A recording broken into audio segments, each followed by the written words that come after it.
Welcome, everybody, to the show.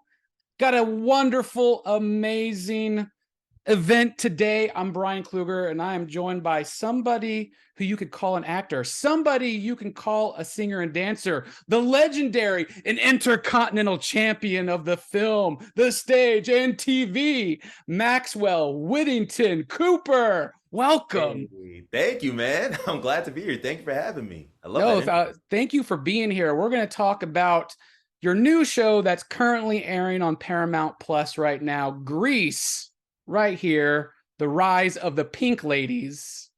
We're going to get into that. But first, Maxwell, like in The Sound of Music, we have to start at the very beginning.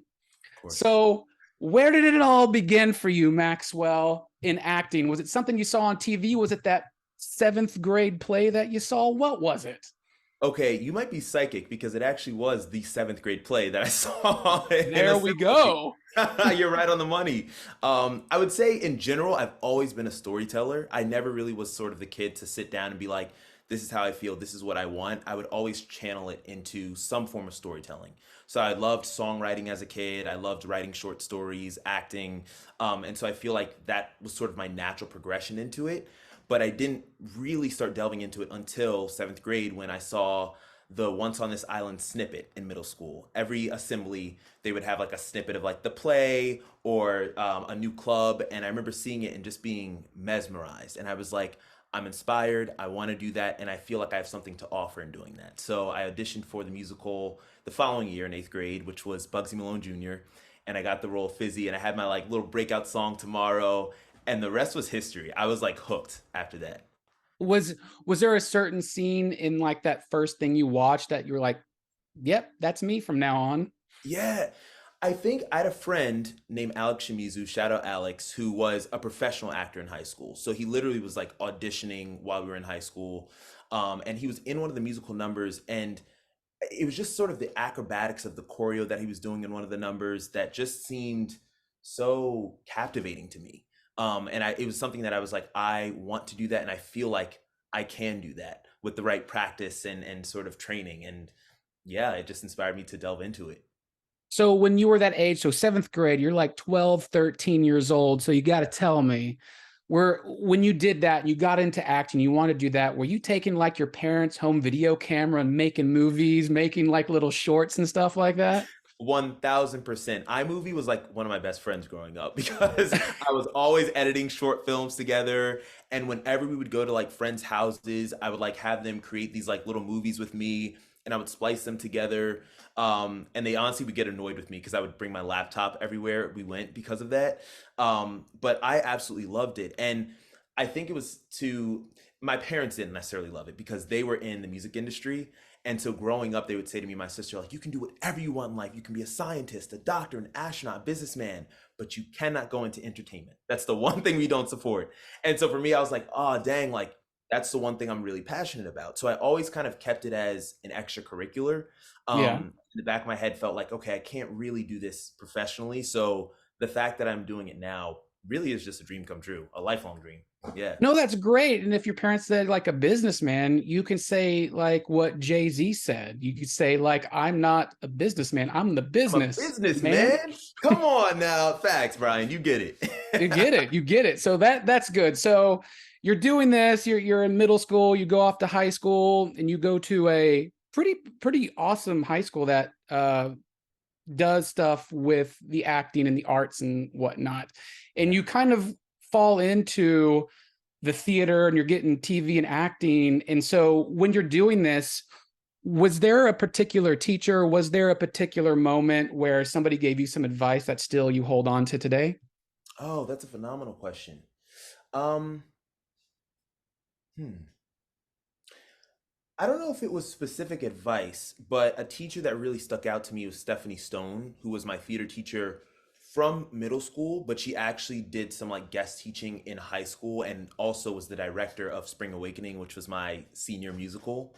Mm-hmm. And I think I had a special bond with her because she always championed the performer in me.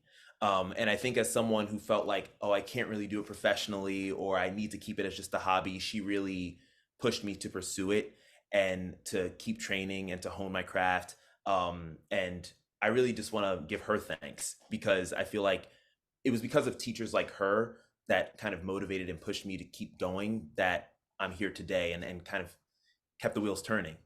That's wonderful. That's Yeah. wonderful. So being on stage in theater productions as somebody who did musical theater Yes, sir. myself and coming aboard Grease, Rise of the Pink Ladies, that's very theatrical with singing and dancing, choreography, and stuff like that. Is there something that sparks you before you step on that before you step in front of the camera, before you step on stage, and you're like getting like that little glimmer, that little twitch, you know, like maybe before a pro wrestler comes out and you're Yeah. hearing it. Is there something like that with you when before you do any of your craft? Yeah, absolutely. I would say the key to unlock my magic has always been music, even if it's not a musical project, weirdly. So if I have like a very emotional scene, I have a playlist for that. I create musical playlists for all of my characters, honestly. And so I feel like the spark comes from listening to that playlist and then rolling into the scene. So when they call action, I'm immersed in the world, I'm immersed in the character. And I sort of just have that soundtrack powering that performance. So I Oh, feel like that's really helpful for me in those moments leading up to action. ooh, okay. Got the Yeah. playlist. What two songs are on that playlist right now? Yeah. Ooh, what songs? Um, Definitely You're the One That I Want, because I was like, I need to have something that channels the core grease energy. And I had a lot of like Ray Charles and Tony Bennett, um, and and really just like classic 50s artists, I would say. Like, you know what I mean? People who kind of define the zeitgeist. That's what I tried to get. Because I was like, who would Wally be listening to growing up in Rydell High? All right. Yeah, no, I get that. And like going into the show Rise of the Pink Ladies, your character Wally, you know, he's the popular football player, but as the show is going around, which I think is so brilliant how they're doing your character, it's almost kind of like that character has that element of that movie from the 90s, American Beauty, where you see something so crystal clear, Leave It to Beaver on the surface. And you said, look deeper, something else is going on under the surface. Yeah. And I love that they brought that to Wally. And talk to me about that when you read the script and you found like there's more to him than just the soch of, you know, popular football player. There's much, much more going on. He's misunderstood. Absolutely. I think you hit the nail on the head. And that really is what gravitated me towards the character of Wally and the project as a whole. I remember when I was auditioning for the project, I had like 5 auditions to turn in. And so it was all within the span of like 48 hours. So it's kind of like rushing through scripts. But I remember when I saw the Rise of the Pink Lady script, I really lit up because Wally's experience of being one of the only black students at Rydell and one of the only black kids in the town of Rydell really resonated with me. I grew up going to school at PWIs and I grew up in a predominantly white town.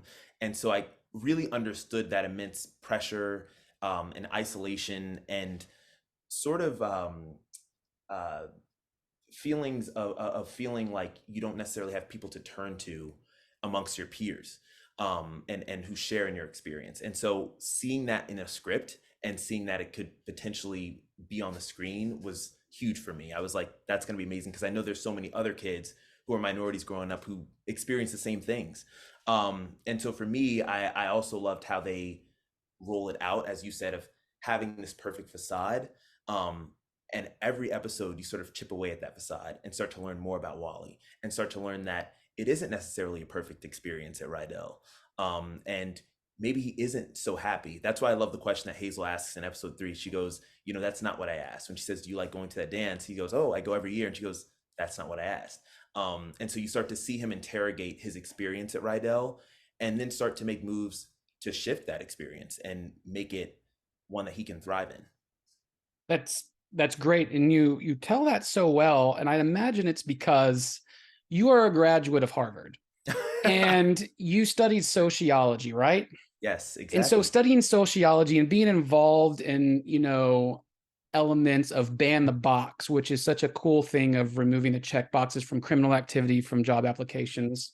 Yeah, Applause. 100%. And bringing the sociology human that you are into this character where there's so much going around the clicks, what's in the culture.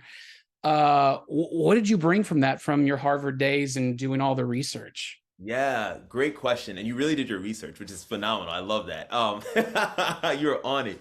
I did. I concentrated in sociology at Harvard, and it honestly does inform my work so much as an actor because it really provides the cultural context and the social constructs and the social norms that your character is navigating on a daily basis. And I was really able to bring that to Wally, who was, this young black man navigating Rydell High in 1954.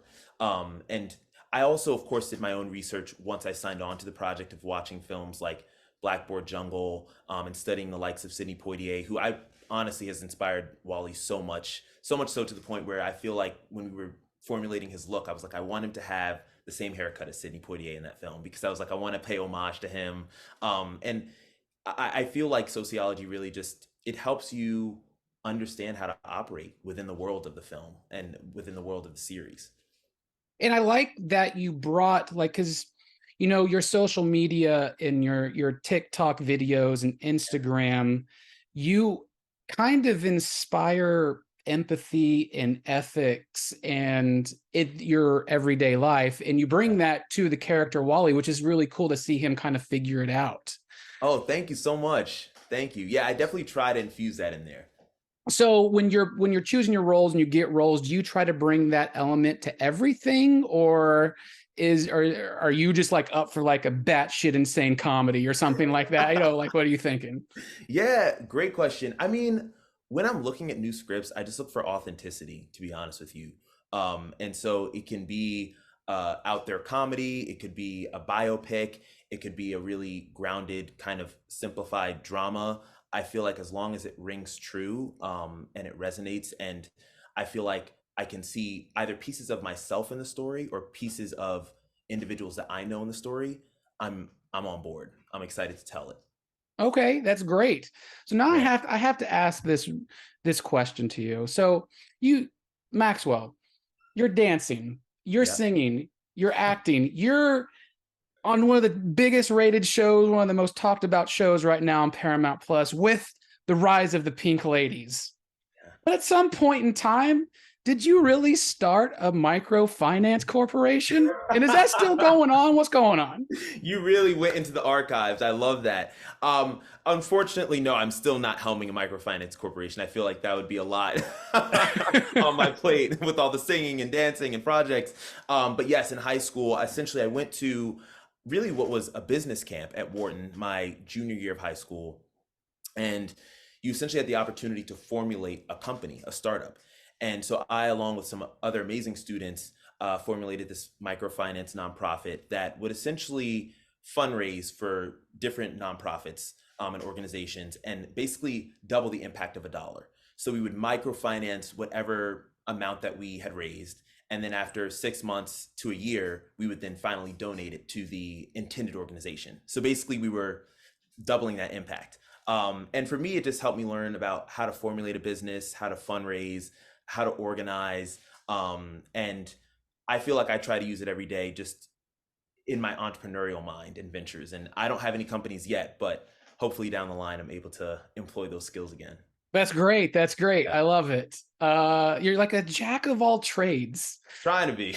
Try to be. So now I got to ask, what is it about that certain song, Isn't She Lovely, Come on. that hits you?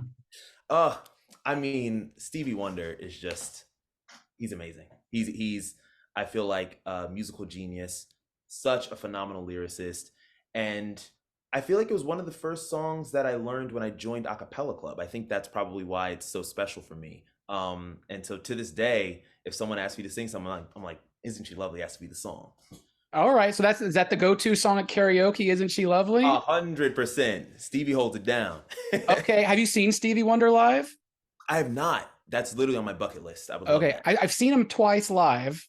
Oh, wow. And he is not only a great musician and singer, but he's also really funny. So a lot of the times he brings out his daughter on stage to sing, Wow. and everybody like goes crazy and goes clapping and applauding. He goes, "Back off, men! I'm a blind man with a shotgun." Wait, what? Yeah, he Okay, does. now I need to see him live. Yeah, It's you a do. wrap.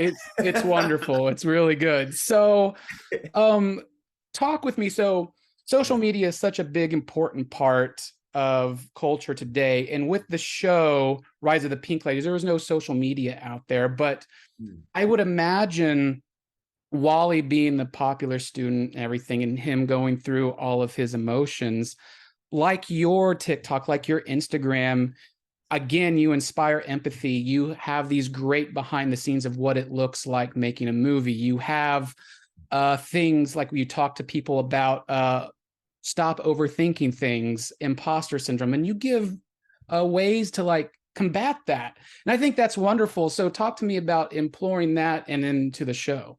Yeah, absolutely. So with TikTok specifically, I started that account in 2020, sort of at the height of the pandemic. But I feel like everyone, myself included, was just in a really dark place. I think I started in June of 2020, and it was around the time of George Floyd and the explosion of BLM. And at that point, I feel like we'd been on a very serious lockdown, at least in the United States, for quite a while. And I kept thinking to myself, like, what can I do from the confines of my home to obviously help myself get out of this dark hole, but also just the world. And I was like, you know what, I can turn to social media. I feel like it'd be a great creative outlet. And as I learn about these things of how to stop overthinking, how to reduce anxiety, how to better my life, why not share those lessons? And so that's what inspired me to create it. And it was really great to see it take off and for people to gravitate towards that.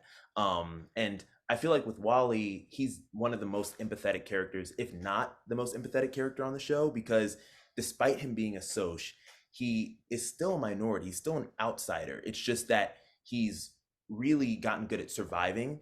And I feel like with him, that's why he doesn't necessarily have a lot of beef with the other cliques, because he treats them as humans. You know what I mean? He still treats them with kindness. And I feel like in a way that sort of does marry and bridge the gap between the content that I try to create on social media and Wally specifically as a character. No, it works well. It Yeah. works great. So in the show, in the Grease film, there are these cliques. There's the Socias, there's the T-Birds, there's these Pink Ladies. Yeah. And no matter who you are in the clique or what clique you're in, there is an industry of cool in each of those things. Like there's an industry of cool in the Socias that you think is cool, T-Birds, and you might look at each other and celebrate those differences and those similarities of coolness. So what defines cool for you? Because I know what defines cool for me, Yeah. but what defines cool for you? That's a phenomenal question. I would say cool for me is defined by someone who embraces their quirks and owns themselves in their entirety. I feel like there's such a beautiful confidence in that. And I feel like when people do that, you can thrive and experience as much joy as possible. You know what I mean? You kind of can shed insecurity or embarrassment. And of course you'll have times where you're embarrassed, you know what I mean? I feel like there's no getting rid of that in life, but I think when you wholeheartedly just embrace yourself, flaws and all, you're cool for sure. Awesome, awesome, very cool, very cool. Hey, come on It now. brings back because like my definition of cool is fucking Michael Jackson bad. The Ooh, music video Michael Jackson bad because you see Michael Jackson going to school, coming home, getting with his friends, standing up for what's right, but then he looks badass while he does it. 1000%. And that music video and that song was like a homage back to West Side Story. Cool, like cool. That's what it was. Almost filmed in Absolutely. the same location. So I get that when seeing Wally and having the Pink Ladies and having that, because like that's what it is. Everybody wants to be cool, right? Exactly. And the jacket, you know what I mean, gives you that element too. You know what I Right? mean? Being a part of your gang. Yeah. No, I like it. I like it. So let me ask you a very important question. Hmm. Why is mint ice cream the best ice cream? I don't even know where you read that. I'm like obsessed. I love that. Mint ice cream is the best because it's refreshing. It has that vibrant green color to it. And your breath smells amazing afterwards. Right? I'm After telling you. garlic pasta, mint ice cream for everyone. Exactly. You get dessert and a breath mint. It's amazing. Right? And have you ever thought about combining the sport of golf and lacrosse? Oh, never. I don't even know what that would look like. Because I you wonder what played like both, right? I did. I played both. I played both in at Fieldson at my high school. And golf was a little harder actually because we would have to drive around Westchester going to different like golf courses. Mhm. Um, and I definitely was like the least talented player on the team because I was like, I just want to learn. It was my senior year and I was like, I just want to learn. And I did. It was really it was a lot of embarrassment, kind of like I was saying. But I think through the embarrassment and kind of putting in the reps, I started to get pretty good at it. But it's been a while since. I need to start swinging a club again to get back into the groove. All right, cool. So, and Yeah. you've talked about in other places that you like being at the gym, you like working out. Yes, for What's sure. the weirdest gym you've ever worked out in? Like the weirdest gym, is it like a basement or is it like just somewhere weird in town where there's just like stuff from the 1930s that you got to like pick up actual iron? Like what's the weirdest Ooh. gym? There was a gym. I was on vacation with a friend recently, actually, like I think maybe 6 months ago, and it was in the Caribbean, and the gym was a literal jungle. And all of the weights were made out of like wood from trees, or there were like coconuts that were like squat weights. That's probably the weirdest gym, but also kind of the coolest gym. You know what I mean? It kind of felt like something out of a storybook. All right. And what's the perfect workout so you can, like The Rock, Dwayne The Rock Johnson posts his workouts. What's the workout that you like to tell people to tell The Rock, like, you got to do this workout? Ooh, well, I'm a runner. I'm a big runner. So I love running, but this is gonna sound so weird, but that's sort of like my treat. But I would say the best workout is weight training. That Weight really is. training. Okay. So I make sure I do the weight training, and then my treat after that is like the running. And you said running is a treat for you. And I'm just like, man, I fucking hate running. I I hate running down the block to the mailbox. know. No, I know. I used to hate it too. I really did. But growing up, my mom was really into it. She was like into hiking and running, and Okay. she got me into it. And I think in the beginning I hated it, but once I experienced endorphins, I was sold. I was like, okay, You were that's sold. You were sold. yeah. All right. So we've talked a little bit about music. And is it true that, you went to the Super Bowl this last year Yes, and I you did. saw Rihanna I live? did. All Oh, right. and she blew my mind. In 5 words, describe that experience watching Rihanna at Super Bowl halftime. Oh my gosh. Uh, Electric, iconic, mind blowing, genius, timeless. Timeless. Yeah. Yeah. And the timeless thing, I say that because I feel like ever since the performance, I've seen so many costumes. Like I think we're gonna see so many like Halloween costumes of Rihanna, like friend groups, one person in all the red, one person in all white, or like the crew in all white. I've been seeing so many like recreations of it at high school pep rallies and stuff like that. Um, I think it was just such a genius performance. It was really cool. And she It was was, pregnant. Like yeah, the for sure. You're right there. And you say timeless. And I think the rise of the Pink Ladies is a timeless tale because like today, you're seeing clicks. There's different clicks, but there are also people going through stuff, and you don't know that they're Right. going through. You just see surface almost unless you really know somebody. So I like when you say timeless, because I think even though this show kind of takes place in the 50s, but you also have like it's shown through a lens of maybe happier times, so like maybe the 70s, early 80s, Totally. and then you bring it around to like almost modern 2023 where you're just like you're tackling these subjects that were not tackled back then.